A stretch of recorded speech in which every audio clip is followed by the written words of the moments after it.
The importance of the commercial fishing industry is nothing new to us in the Northwest, and we are glad they've called the site at Fisherman's Terminal home for more than a century. Fisherman's Terminal, which is the home port of the North Pacific Fishing Fleet, and is the first asset commissioned by the Port of Seattle in 1913. We have approximately between 500 and 700 vessels here. It's an eclectic mix of vessels. We have all sorts of fishing vessels, from the Puget Sound gillnet boats.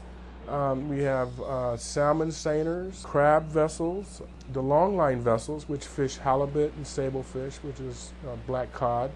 They're celebrating this year a centennial, over 100 years of fishing in the longline halibut fishery. And a number of those vessels still remain. These original wooden schooners are still in existence, they're still here, and they still are active fishing vessels, which is the great thing about it. These are wooden fishing vessels. During the fishing season, while the fleet is out fishing, we do entertain pleasure craft. We allow them in here for a 3-month period during the summertime. The mix that we have here is a very diversified customer base, but we are able to accommodate all types of vessels.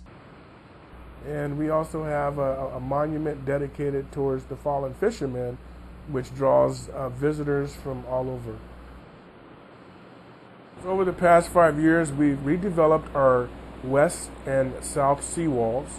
We've enhanced our electrical systems here to accommodate larger vessels. We've enhanced the lighting, our life ring, increased our ladders between the piers on the docks, as well as our signage. As far as the economic impact to King County, the North Pacific Fishing Fleet as a whole, $2 and $5 billion annually is generated by the fleet's existence in the region here. Northwest was built on logging, a transfer point for the gold rush in fishing, and logging and fishing is still around. And this is something that the Port of Seattle is committed to preserving, and we've invested in the infrastructure to keep that commitment to the industry here in Seattle. Port of Seattle's planning staff is now seeking public opinion on a 20-year plan for Fisherman's Terminal that addresses facilities situated on 25 acres of upland property there.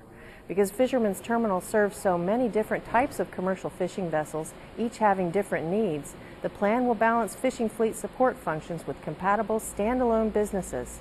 The staff intends to complete a survey of current facility assets, conditions, and maintenance needs by the end of February 2010. Since 1989, the Port has invested more than $60 million in upgrades around historic Fisherman's Terminal.